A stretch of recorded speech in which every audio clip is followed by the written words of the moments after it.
የክፍለ ዘመናችን አስደናቂው የአልማዝ ዝርፊያ እንደ አውሮፓውያን አቆጣጠር በ2003 በቤልጂየም አንትዋርፕ ውስጥ ወንበዴዎቹ ከአልማዝ ማዕከሉ $100 ሚሊዮን በላይ የሚገመት አልማዞች፣ ጌጣጌጦችና ሌሎች ዋጋ ያላቸው ነገሮችን ወሰዱ። ጊነስ ቡክ ወርልድ ሪከርድ ይህን በታሪክ ትልቅ የአልማዝ ዝርፊያ ብሎ መዘገበው። ግን የሚያስገርመው ገንዘቡ ብቻ አይደለም። የቮልት ውስጥ ጥበቃ እስከ 10 የተለያዩ የደህንነት ንብርብሮች ነበሩት። ወንበዴዎቹ ግን ያንን ሁሉ አለፉ እና ከሁሉም የሚገርመው በመጨረሻም ፖሊስ የያዛቸው ትልቅ የቴክኖሎጂ ማስረጃን ተጠቅሞ ሳይሆን እንደ ቀልድ በልተው በጣሉት ትንሽዬ ሳንዱች ነበር። ይህ አስደናቂ የዘረፋ ታሪክ የሚጀምረው እንዲህ ነው። $100 ሚሊዮን በላይ ይገመታል የተዘረፈው ሀብት። እናም ይህንን ሀብት ለመጠበቅ 10 የተለያዩ የደህንነት በሮችም ነበሩት። በርካታ ካሜራዎች፣ ኢንፍራሬድ ሴንሰሮች፣ ራዳር፣ የማግኔቲክ ሴንሰሮች እናም እጅግ ውስብስብ የቁጥር መቆለፊያዎች። ለብዙ ሰዎች ይህ ቮልት ሊገባ የማይችልበት ቦታ ነበር። ግን ለአንድ ሰው ይህ ሌላ ነገር ነበር። ስሙ ሊዮናርዶ ኖታባርቶሎ ነበር። እሱ ከቱሪን ጣሊያን የመጣ የወንጀል ባለሙያ ነበር እና የእቅዱ በጣም ብልህ ክፍሉ እሱ ነበር። በሩን ሰብሮ መግባት አልነበረም። በመጀመሪያ ወደ ህንፃው ውስጥ ህጋዊ ሰው ሆኖ መግባትን አሰበ። ኖታባርቶላ በዳይመንድ ሴንተር ውስጥ ቢሮ ተከራይቶ ነበር። ይህ ለሱ በጣም ትልቅ ጥቅም ሰጠው። እንግዳ አይደለም፣ ተራ ጎብኝም አይደለም፣ ተከራይ ነው። በቀስታ ሰዎችን ያውቃል፣ ህንፃውን ይለምዳል፣ የደህንነት ስርዓቱን ይመለከታል። እናም ለዓመታት የተዘጋጀው እቅድ በቀስታ ይጠናቀቃል። ጊነስ ቡክ ወርልድ እንደሚገልጸው የቮልቱን የደህንነት ድክመቶች ለመርዳት ኖታባርቶሎ ለዓመታት በጥንቃቄ ሲያቀድ ከርሟል። አሁን በታሪኩ በጣም አስገራሚ ክፍል ይጀምር። ወንበዴዎቹ ወደ ቮልቱ መድረስ ብቻም አልነበረባቸውም፣ ከደህንነት ስርዓት በላይ መሆን ነበረባቸው። አንድ ስርዓት ቢሸነፍ ሁለተኛ ይጠብቀዋል፣ ሶስተኛው ቢሸነፍ ሌላ ይጠብቀዋል እና እንዲህ እያለ እስከ 10 የደህንነት በሮች አሉት። ይህ ማለት ወንበዴዎቹ አንድ ትልቅ ቁልፍ ብቻ አልፈለጉም፣ የህንፃውን ደህንነት በክፍል ክፍል ማሸነፍ ነበረባቸው።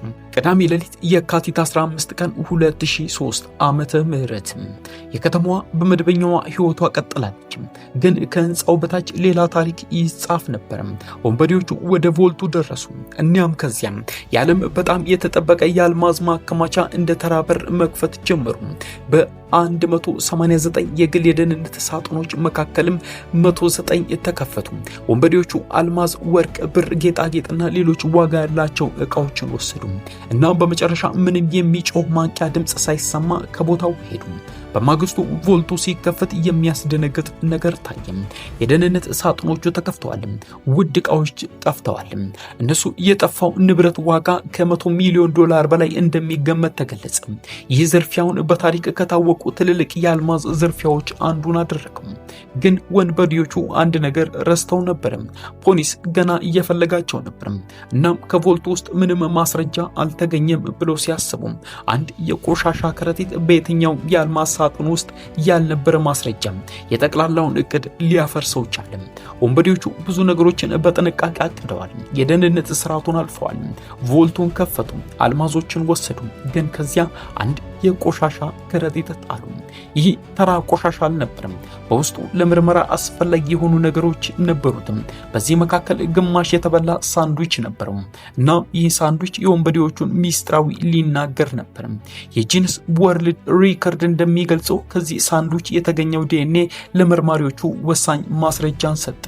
እናም ከዚያ በኋላ አንድ ሰው ለፖሊስ መልስ መስጠት ነበረበት። ስሙ ሊዮናርዶ ኖታባርቶሎ። ነገር ግን የሚቀጥለው ጥያቄ ይሄ ነው። ፖሊስ እንዴት ከአንድ ሳንዱች ወደ $100 ሚሊዮን የዝርፊያ መሪ ደረሰ? እናም እዚህ ላይ የተሰረቁት አልማዞች ዛሬስ የት ናቸው? ይህ ታሪክ በጣም ሚስጥራዊ ክፍል ነው። እንቀጥል። ፖሊስ የቆሻሻውን ከረጢት መረመረ። በውስጡ የምግብ ቅሪቶች ብቻ አልነበሩም። የምርመራውን አቅጣጫ ሊቀይሩ የሚችሉ ሰነዶች፣ ሌሎች ዕቃዎችም ነበሩ። ከዚያም የመርማሪዎቹ ጥያቄ አንድ ሆነ። ይህ ከረጢት እዚህ ማን ጣለው? የተገኘው መረጃ መርማሪዎችን ወደ ጣሊያናዊ ወንጀለኛ ቡድን መምራት ጀመረ። ይህ ቡድን በኋላ ስኩል ኦፍ ቱሪን ተብሎ ታወቀ። እናም ከስሞቹ መካከል አንዱ ሊዮናርዶ ኖታባርቶሎ ነበር። ከዝርፊያው የተፈጸመው የካቲት 15-16 አጥቢያ 2003 ነበር። ከዚያ በኋላ መርማሪዎቹ ማስረጃዎችን አንድ ባንድ ማግኘት ጀመሩ። እናም የሚገርመው ኖታባርቶሎ ከዘርፊያው 5 ቀን በኋላ ወደ አንትዋርፕ ዳይመንድ ሴንተር ተመልሶ መጣ። በዚያ ጊዜ መርማሪዎቹ በሱ ላይ በቂ ጥርጣሬ አድርገው ነበር። ተያዘ። ከዚያም የተሰረቀውን ገንዘብና አልማዝ ለማግኘት ምርመራው ቀጠለ። ግን አንድ ነገር እስከ ዛሬ እንኳን ሙሉ በሙሉ አልተፈታም ነበር። የተሰረቀው አልማዝ እውነት የት ገባ? ይህ ታሪክ በጣም ሚስጥራዊ ክፍል ነው። ወንበዴዎቹ ተያዙ፣ አንዳንዶችም ተፈረደባቸው፣ ግን አልማዞቹ አልተገኙም። ጊነስ ወርልድ ሪከርድ ዛሬ የተሰረቁት አልማዞች እንዳልተመለሱ በግልጽ ይገልጻል። እዚህ ላይ ታሪኩ አዲስ ጥያቄን ያስነሳል። እነዚህ አልማዞች በየት ተሰወሩ? ተሸጡ፣ ተቆረጡ፣ ወደ ሌላ ነገር ተወሰዱ ወይስ አንድ ቦታ ተደብቀው እስካሁን ይገኛሉ? መልሱ አሁንም ግልጽ አይደለም። በ2005 የአንትዋርፕ ፍርድ ቤት ኖታባርቶሎ የዘርፊያው አዘጋጅ እንደነበር በመወሰን 10 ዓመታት እስራትን ፈረደበት። ሌሎች የተከሰሱ የቡድን አባላትም እስራት ቅጣትን ተቀበሉ። ግን ታሪኩ ትልቅ ሚስጥር አሁንም አልተፈታም። አብዛኛው የተሰረቀው ሀብት የት እንዳለ ማንም አያውቅም። ኖታባርቶሎ በኋላ ዘርፊያው ከአንድ የአልማዝ ነጋዴ ጋር የተያያዘ የኢንሹራንስ ፍራውድ እቅድ እንደነበር ተናገረ። ነገር ግን ይህ ትርክት በመርማሪዎቹ በባለሙያዎቹ በጥያቄ ተቀብሏል። ስለዚህ እውነቱ የቱ ነው? የቡድኑ ሌላ አባል ደግሞ እስከዛሬ ታሪኩን የበለጠ ሚስጥራዊ የሚያደርገው ሰው ነው። ዘ ኪንግ ኦፍ ኪ የቡድኑ አባል እንደነበር ተነግሯል። ግን ማንነቱ በሙሉ አልተረጋገጠም እና ይህ ማለት የ100 ሚሊዮን ዘርፊያው ቡድን አንዱ አባል እስከዛሬ ሚስጥር ሆኖ ቀርቷል ማለት ነው። አልማዞቹ የት እንዳሉ አናውቅም። ኪንግ ኦፍ ኪ ማን እንደነበር በሙሉ አይታወቅም እና ኖታባርቶሎ የኢንሹራንስ ፍራውድ ታሪክ እውነት መሆኑን አናውቀውም።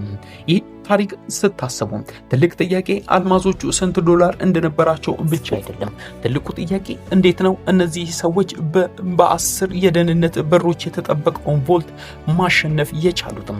እናም ከዚያ እንዴት ነው ያንን እቅድ አንድ ሳንድዊች ሊያፈርሰው የቻለው? በታሪክ ውስጥ ትልቁ የአልማዝ ዘርፊያ ተፈጸመ። ወንበዴዎቹ ብዙ ሚሊዮኖችን ወሰዱ። አንዳንዶቹ ተያዙ፣ አንዳንዶቹ ተፈረደባቸው። ነገር ግን አልማዞቹ አሁንም ጠፍተዋል እና ይህ የአንትዋርፕ ዳይመንድ ሃይስት ታሪክን ከሌሎቹ ዘርፊያዎች የሚለየው ወንጀሉ ተፈታ፣ ወንጀለኞቹ ተያዙ፣ ግን ሀብቱ አልተገኘም እና ምናልባትም አንድ ቀን እነዚህ አልማዞች እንደገና ብቅ ይሉ ይሆናል። ያን ግን አንድ ጥያቄ ብቻ ይቀራል። እነዚያ አልማዞች ማን ነው ለ20 ዓመታት የደበቃቸው? ይህን የክፍለ ዘመኑ የአልማዝ አስደናቂው ዘርፊያ ሊዮናርዶ ኖታባርቶሎ በመጨረሻም ተይዟል። ከዚያም ፍርድ ቤት ቀርቧል። በ2005 በዘርፊያው ጉዳይ ጥፋተኛ ተብሎ ተፈርዶበታል። ቅጣቱን 10 ዓመት ተቀብሏል። ሌሎች የቡድን አባላቱን በዘርፊያ ተያያዥነት እስር ቅጣትን ተቀብሏል። በዚህ ጊዜ የሚመስለው ታሪኩ አልቋል ነው። ነገር ግን አላለቀም። ምክንያቱም ፖሊስ ሰዎቹን ቢያገኝም አልማዙን ግን አሁንም አላገኘውም።